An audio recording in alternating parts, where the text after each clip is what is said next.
Sa nakalipas na mga linggo, naging mainit na usapin sa Senado at Kamara ang flood control projects ng Department of Public Works and Highways o DPWH. Kung ang flood control project is 100 million, ang talagang magagamit is 26 million. At talagang walang mangyayari po sa atin. Presidente na nagsabi at kayo na nagsabing mukhang may ghost. Opo. Marami raw sa mga flood control project ng ahensya, substandard o hindi raw maayos ang pagkakagawa at ang pinakamasaklap, ghost o wala raw talagang naipatay yung proyekto sa kabila ng inilabas na limpak-limpak na pondo. Familiar ka dito? Hindi po yun. Hindi. Dahil hindi ka nga talaga magiging familiar dahil ghost nga. I invoke my self-incrimination, Your Honor. Ang lumalabas na isa sa mga probinsyang tila naging pugad na raw ng mga ghost project, ang Bulacan. May isang grupo sa loob ng First District Engineering Office ng Bulacan na kilalang sindikato ng mga substandard at ghost projects. August 14, 2025, nakatanggap ang resibo ng reklamo tungkol sa San Nicolas, Santo Rosario Road. Ang kalsada, saksi raw sa maraming beses na pagsemplang, pagtaob, at pagdaustos ng mga motoristang dumaraan dito.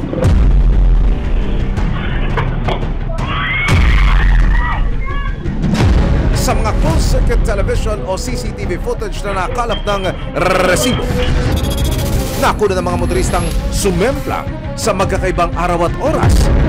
Sa isang video, tumawag ang isang tricycle kasama ng 3 sakay nito.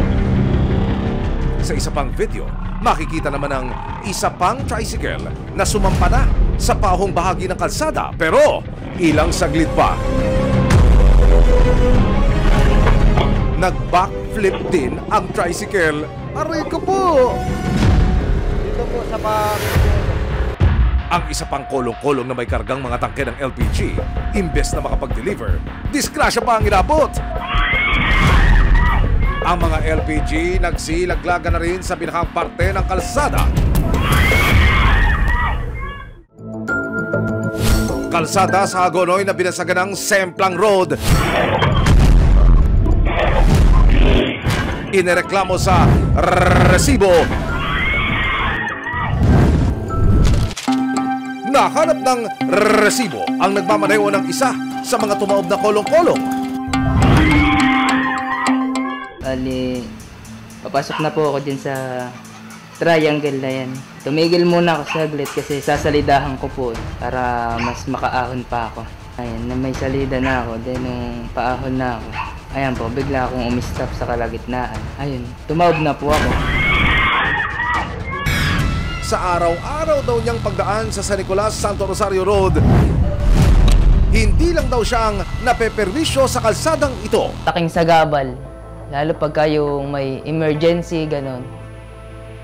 Imbis na makaraan ka na maayos, ang nangyayari, na-aksidente ka pa. Nakakuha ang resibo ng mga dokumento mula sa DPWH Bulacan Engineering District patungkol dito sa mga inirereklamo ng mga residente na kalsada. Mga kapuso, hawak ko ngayon ang project profile. Nakasaad dito na nitong June 25, 2024, sinimulan ang rehabilitation of Barangay San Nicolas, Santo Rosario Road access leading to Hagonoy Fishports sa Hagonoy, Bulacan. Nagkakahalaga ang proyekto ng mahigit 29.3 million pesos. Ang sabi pa rito, dapat ay by March 5, 2025, nasa 100% o 100% ang completed ang rehabilitation ng kalsada. Nagkaroon ng slippage ang proyekto. Ibig sabihin, naantala o na-delay ang pagpapagawa ng kalsada. Sa pagbabantay ng resibo sa inirereklamong kalsada, kapansin-pansing hirap talagang dumaan ng mga motorista.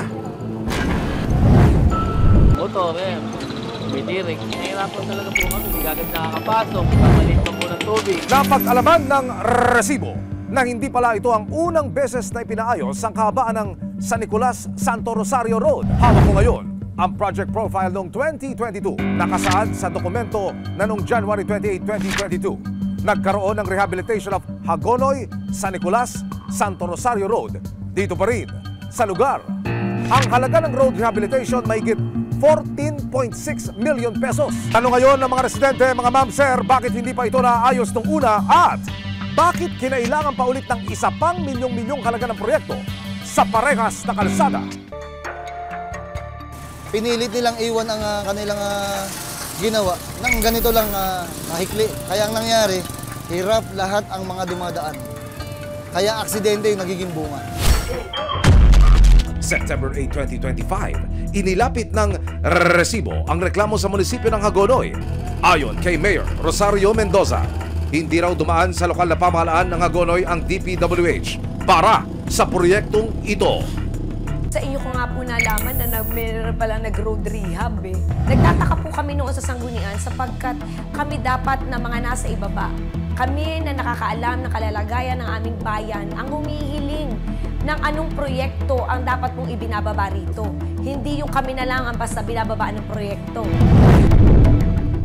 Nang malaman ang daing ng mga residente sa San Nicolas, September 9, 2025, nagpadala ng ilang construction workers ang lokal na pamunuan sa lugar para ayusin ang matarik na kalsada.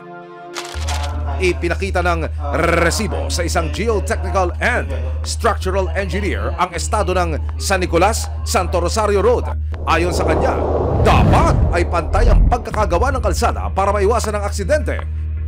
Para sa isang road rehabilitation program, dapat lahat ng roads ay magkakaugnay. Pare-parehas ng elevation, pare-parehas ng haba, pare-parehas din ng disenyo.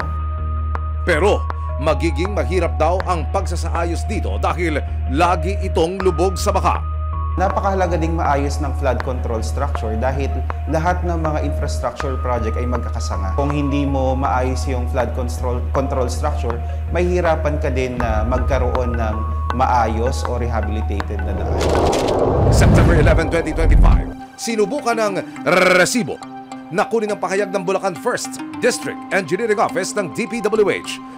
Sa official statement na kanilang ipinadala sa aming programa, aminado sila sa peligrong dala ng kalsada at pinag-aaralan na raw nila ang posibleng mga solusyon dito.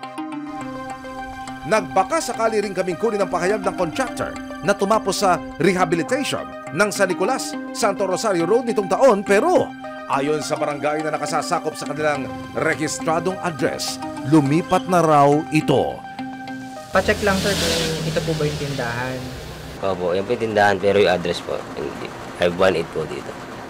So wala po kayong idea or alam kung bakit nakapin yung address dito sa tindahan? Wala po. Pagdating ng hapon, ang pag-ahon at paglusong ng mga motorista naging next level na ang difficulty. Ang araw-araw na pag-ahon at paglusong ng mga motorista sa bahaging ito ng San Nicolas, Santo Rosario Road. Nadagdagan pa tuwing hapon, high tide na kasi sa mga oras na ito. Pero halos 2 kilometro lamang ang layo mula po rito. Nakita ng resibo sa DPWH website na may inilaan palang mahigit 77.1 million pesos ang DPWH para sa isang flood mitigation structure sa parehong barangay noong taong 2023. Mga kapuso, gamit po ang tinatawag na coordinates na nakasaad sa papel na ito. Puntahan at kamustahin natin ang lagay nito. Ayon sa dokumentong nakuha ng resibo mula sa ahensya, taong February 2023, sinimula ng proyektong construction of flood mitigation structures along Barangay San Nicolas, Hagonoy, Bulacan. Nakasaad sa dokumento na 100% completed na ng contractor na Wow Builders Incorporated ang proyekto. Nang baybayin namin ang kabaan ng ilog na itinuro ng coordinates na nasa papeles, walang flood mitigating structure na makita. Wow na wow naman talaga. Nang ipagtanong ng resibo sa mga residente kung alam nila ang lokasyon ng proyekto, wala raw itinayong ganoong proyekto sa kanilang lugar. Ka Ernesto, ang hangarin po ng aming pagtungo rito ay para makita sana yung proyekto, yung flood control project. Abe, hindi ho namin makita eh. Itatanong na ho namin sa inyo mga residente rito, meron ho ba? Parang wala po ata ako nakitang ginagawa ditong project na ganyan. Baka lumagpas kami. Hindi naman. Hindi naman po. Sakto lang po yung pinuntahan ninyo. Ikukulitin ko kayo paulit-ulit na tanong. Baka ho, hindi ba yan, yung proyekto na yan? Talagang wala ho? Po yan. Wala ho talaga yan. Maging si Kap, tila wala ring masabi dahil ang sinasabing flood control project na ginawa ng Wow Wow Builders sa kanyang barangay, isang multo. Una-una, wala naman nakapag-coordinate sa amin sa barangay, kaya wala. May kapirasong poste o konting graba, buhangin, meron mo kayo nakita? Nandito po tayo sa lugar kung saan sinasabi nila na pinatayo nila, wala ko tayo makakita.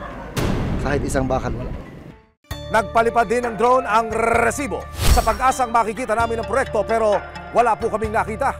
Hindi tayo eninyero o eksperto pero hindi po ba dapat ay makikita mo na rito sa baybayin, nasa lupa ka man o himpapawid, ang ganitong kalaking halaga na proyekto. Maraming salamat sa panonood, mga kapuso. Para masundan ang mga reklamong nasolusyonan ng resibo, mag-subscribe lamang sa GMA Public Affairs YouTube channel.